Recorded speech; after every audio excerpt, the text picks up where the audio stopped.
Hi, welcome back. I've just come back from South Korea, so I thought it would be a good opportunity to make a video about my trip. It's not going to be about the basic tourism stuff. There's plenty of stuff out there if you want that. Of course, I'm going to be talking about some of the strange and interesting experiences in terms of people's behavior, the differences in culture. I was actually lucky. I was over there on business. I work in the defense sector. And I had the opportunity to kind of immerse myself in part of the culture that most people probably aren't aware of. I certainly wasn't aware of it. It came as a bit of a shock. And it really has to do with alcohol, which is not something I drink a lot of. You know, I have done when I was younger, but in recent years, I definitely don't drink much. So I'll kind of explain it from start to finish, and I think you'll find this interesting. So I go over there to do some business, and I meet up with a guy who's, a really good businessman. It's the first time I've met him. Now, the first thing we do is go to his place of business, his office. He sits me down. You know, he's got an office which also doubles as a bar, which I thought slightly unusual, but, you know, not crazy. And he starts pouring me a drink of wine. And I said, you know, it's 10 in the morning. I've got jet lag from the night before or whatever. I said, you know, I'm good for wine. You know, I'll just have a water or something. And he said, no, we're going to have a wine. He tells me that he's like a wine collector, you know, a connoisseur of wines, and we start having a drink together. I'm sampling these different types of wine he's got, all very nice, very expensive. He begins to tell me about drinking in South Korea and how that is very closely linked to business, more so than I could have ever imagined. So he starts off by telling me that when he studied in school, and a lot of people his age this would apply to, so he's around the same age as me, kind of a middle-aged guy, that he was actually taught by his teachers to drink alcohol. And I questioned that. I said, you know, were they strange teachers? Was there something wrong with them? And he said, no, this was not unusual, you know, that as you got older and you were developing in a business sense, that you would be taught, you know, the right way to drink alcohol in terms of doing business, which it still made not much sense to me, you know, because I'm from England. Obviously, there used to be a culture in England of like having a few drinks at lunchtime at work or whatever. That's very much eradicated now for health and safety reasons and all kinds of other reasons, but we don't really do it. So I said, well, you know, explain what you mean to me about sort of teaching you to drink. So the first thing was that he was taught to handle his drink because that's considered greatly important. Then he explained there's actually a list of behaviors that go along with this, like a set of rules. So he began to explain to me the kind of reasons behind drinking and business in South Korea, why that would have been taught in schools in the first place, and the rules around it. And I was quite surprised, but I actually looked some of this up on Wikipedia, so it's not just one random guy saying it. It's a clearly known and defined set of rules that they operate by there culturally. And he said that, you know, firstly, drinking takes place as part of business because it builds trust.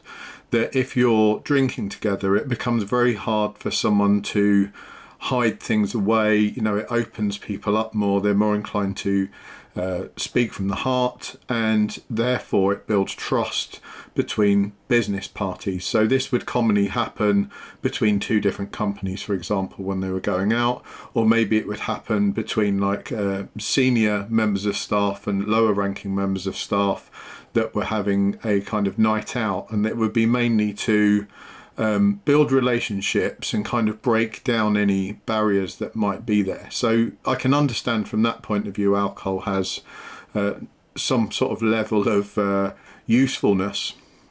So he said, you know, that you would be expected to drink if the bosses wanted you to, whether that be during work time or after work time. And as I say, we're sat there drinking all these fine wines at like 10, 11 in the morning. And you don't pour yourself a drink. This is part of the cultural rule that you would only take a drink if it's poured by someone else. And you can pour a drink for someone else, but you cannot pour one yourself. If one person in this group takes a drink, everyone takes a drink. So I actually began to wonder what's going on, because there was a lot of cheersing going on. You know, people kept clinking their glasses, and that is because every time someone takes a drink, everyone else picks up their glass. They all kind of chink their glasses together, and then everyone takes a drink and puts it back down again. So there's no getting out of that. If you want to save face, you would definitely be expected to kind of keep up. And I guess this is where the kind of training to be able to hold your drink comes in, because there really isn't an opportunity in these situations to just sit back and nurse the same glass for hours on end, because there is this kind of rule that you have to take a drink every time everyone else does. Now, the less senior members of staff, and especially the girls, would be expected to kind of turn away every time they took a drink, and they cover their drink with their hand, and they sort of turn away from the senior members of staff. This is apparently a sort of display of respect. They seem to be acknowledging with that action that drinking is a little bit naughty, so we're going to kind of hide it in a ceremonial fashion, I guess you would call it.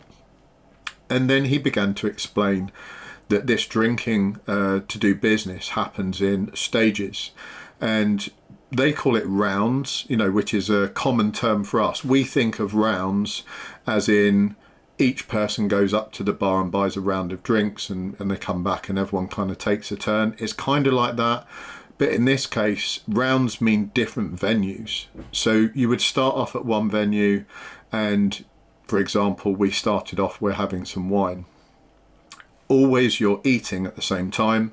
So they make a very big thing out of, you know, having the right pairing of food with the wine. And they're very serious about this. They're not like the Brits, where we just like get any old booze and chuck it down our neck, and if we get desperate, we open a packet of pork scratchings. You know, this is well thought out. It's generally quality liquor. You know, the wine we were drinking was absolutely superb, and it was paired with specific foods. So it was all very nice. Once we had done that, we actually took a little break. He did a small amount of exercise. So he felt that that would kind of build his health, you know, it would do something helpful against the drinking, because they do realise obviously that drinking isn't particularly good for your body. They're not naive to that point. So they're taking some steps to negate that, but whether those steps are effective or not is rather questionable.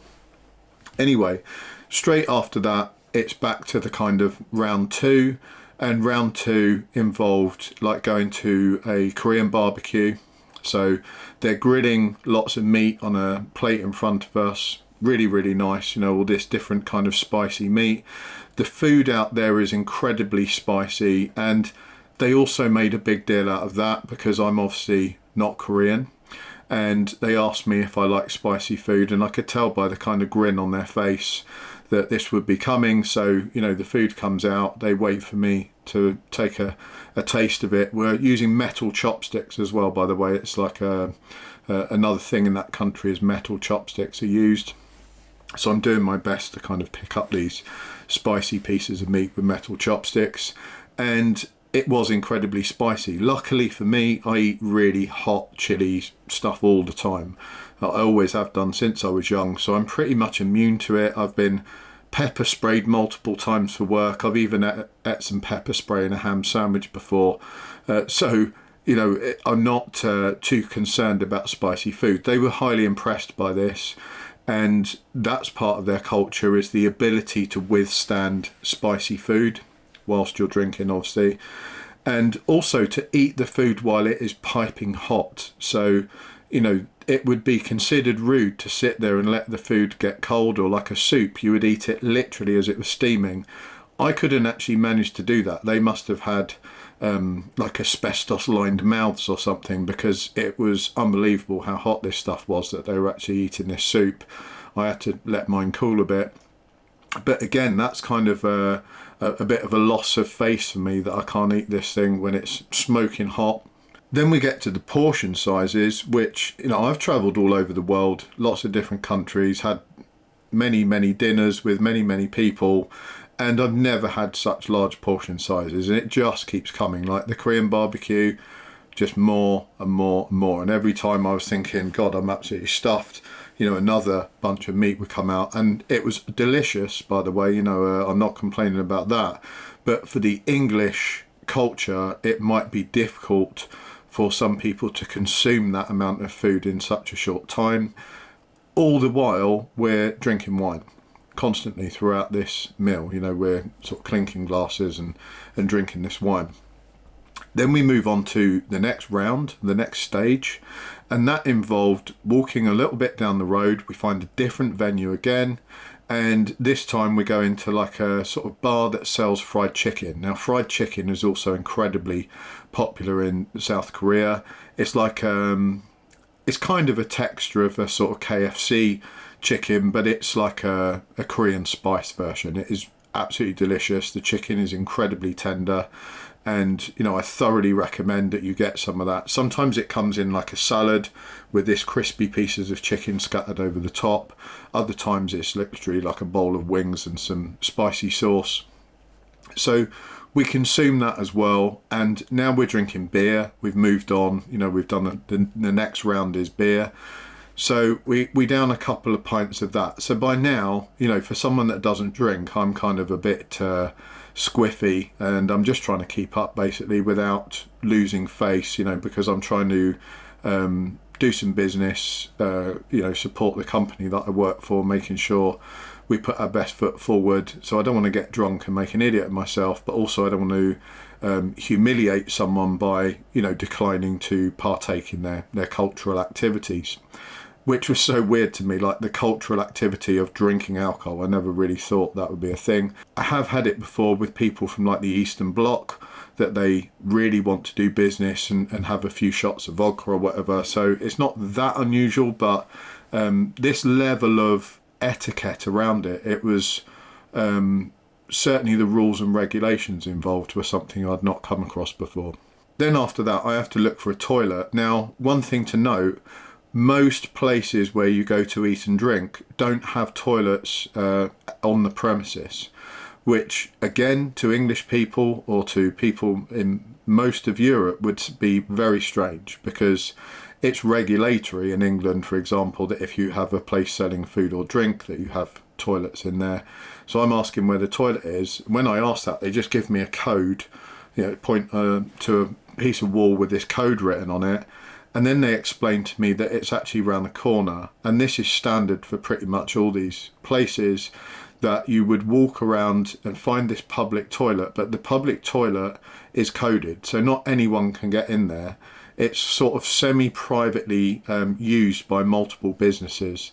I don't know whether they all pay in to have this thing upkept, but you have to put this code in. You then get in. The toilets are spotlessly clean. And by the way, if you ever want to have a bit of luxury while you're in a toilet, you need to go to South Korea, because they have the most amazing toilets I've ever seen in my life. They're digital.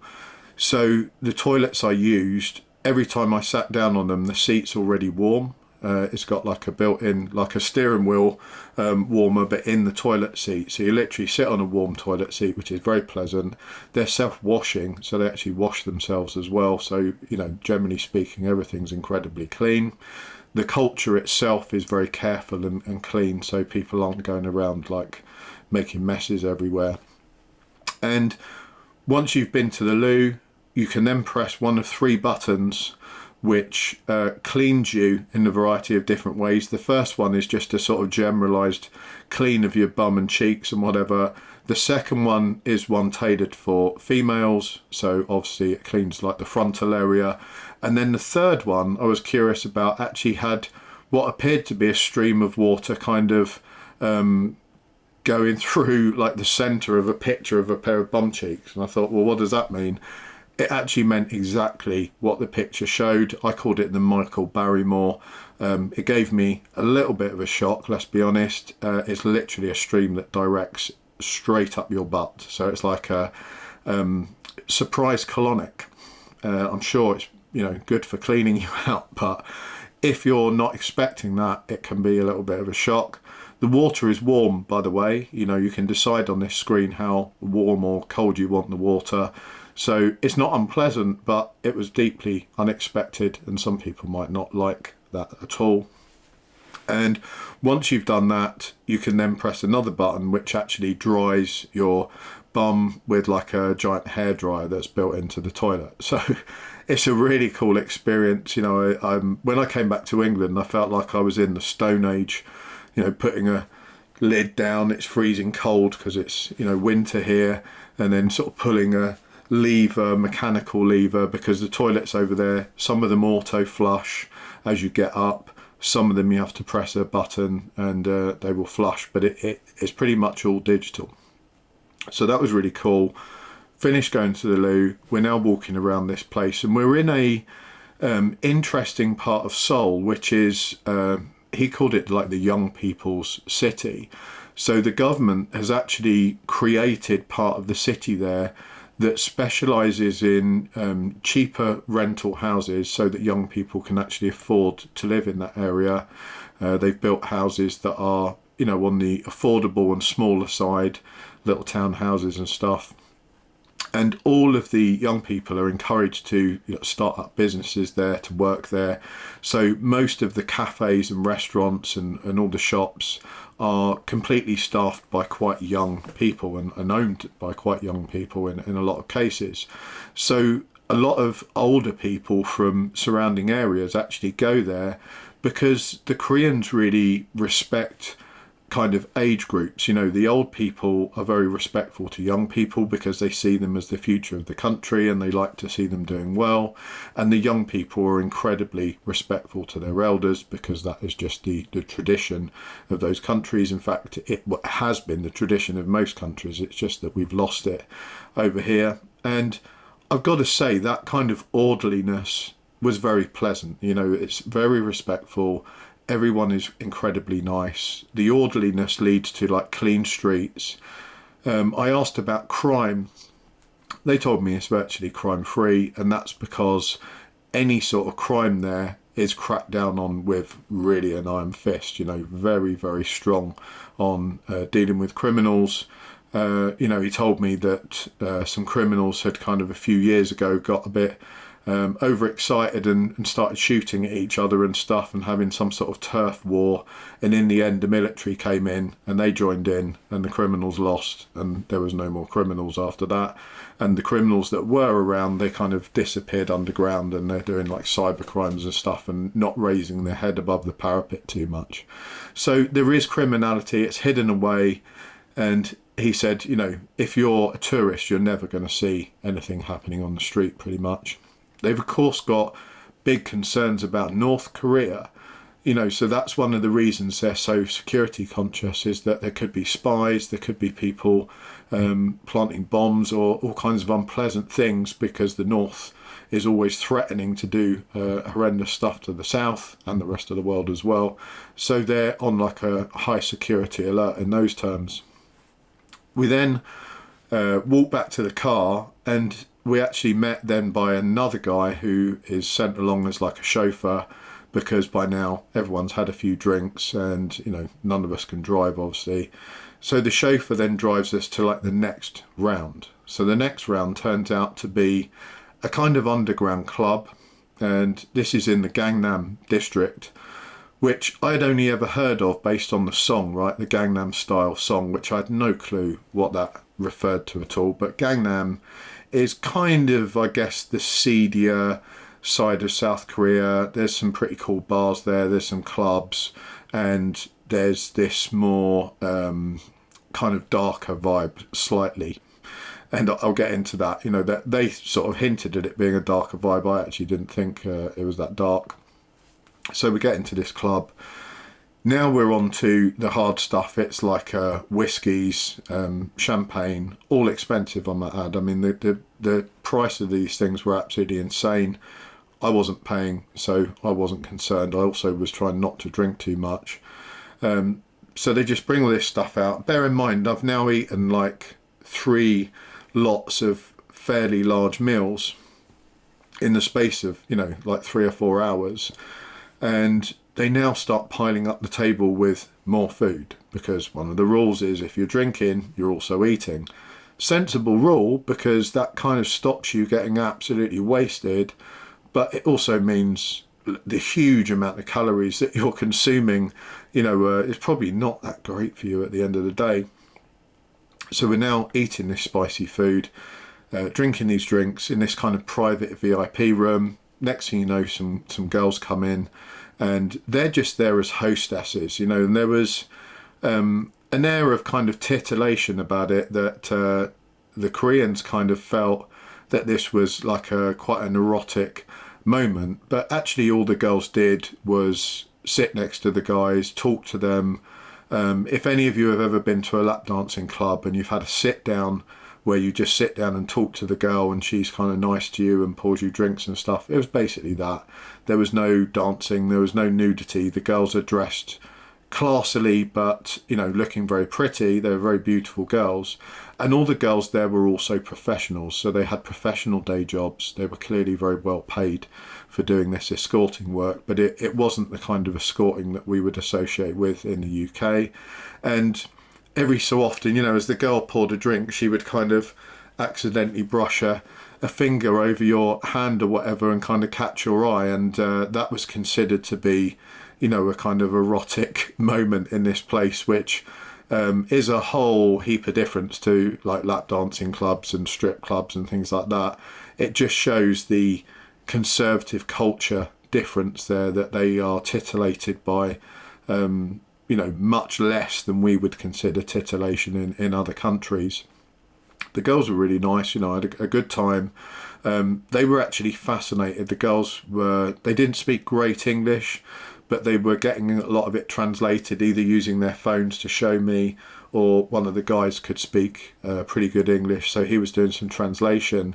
And they were just fascinated with my physique because it was much larger than any of the Koreans that they dealt with. And I sort of said, have you not seen many guys come in here that are, from England?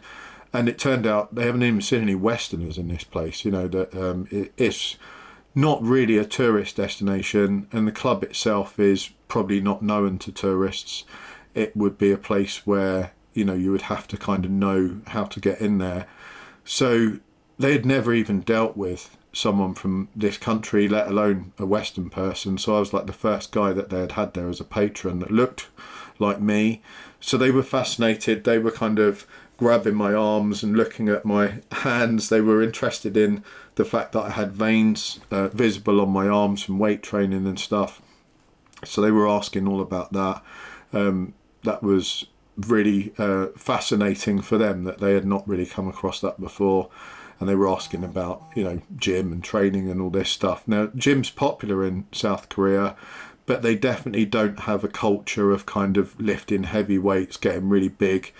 I mean, they eat enough protein, so they could do. I don't know why they aren't lifting heavier weights and getting something out of it, but they sort of have a tendency towards this sort of quick hit exercises of get in and get out quick, just a very quick kind of lightweight session, and then they're straight out the door. Once we had done that, we're in there eating and drinking, and I literally couldn't manage anything else, and these guys are saying to me, come on, have some more. I couldn't handle it. By then I was so stuffed, my stomach literally couldn't fit any more food in it. I felt like one of these guys that goes around and does eating competitions. And that was it.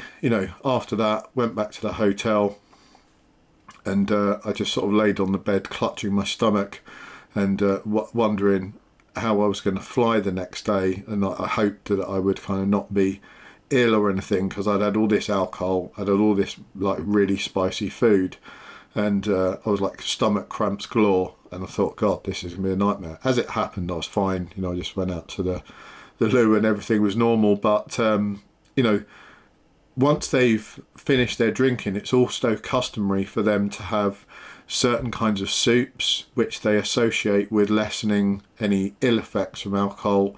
They associate the soups with sobering people up, and bean sprouts were another thing. The soups might have like some bean sprouts in, or they might just eat some like fried bean sprouts and kimchi.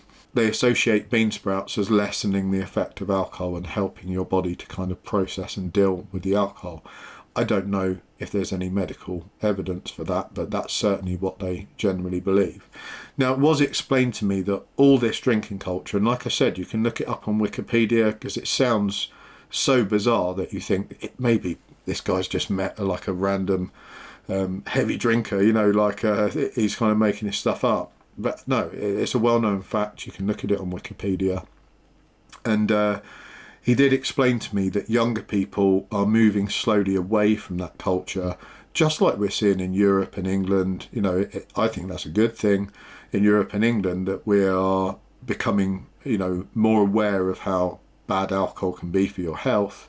So young people are generally making the choice to not be so unhealthy, to drink a lot less alcohol. And when they do drink, because it's expensive, they're tending to maybe have a few drinks with their friends whilst they're doing a group activity around someone's house or something, rather than going out and absolutely getting smashed in a variety of restaurants and bars and clubs. If you did that amount of food and drinking in England, I mean, that would have cost me hundreds and hundreds and hundreds of pounds that night to do in England, because the alcohol was expensive. No one's going out there and buying a bunch of cheap old rubbish. All the alcohol was high end, like the wines were extremely high end. If you're drinking whiskey, it's probably single malt from Scotland, or it's probably single malt from Japan. So again, none of that's going to be cheap when you order that in like a pub or a club. So it's not something that maybe people outside of fairly high level business can afford to do anyway, and certainly young people that are just starting out are probably not wanting to spend all that money on alcohol and feeling rough the next day.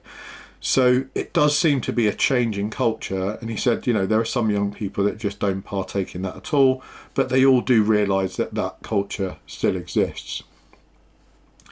I was very surprised by it all, because that was the last thing I thought I would find when I went to Korea. I expected quite a conservative culture. I didn't really expect alcohol to play a part at all. I thought that they would be incredibly hardworking, which they are, I might add, and that's another reason that they drink alcohol. So reason one, because it kind of loosens people up and it helps them to develop trusting relationships with one another.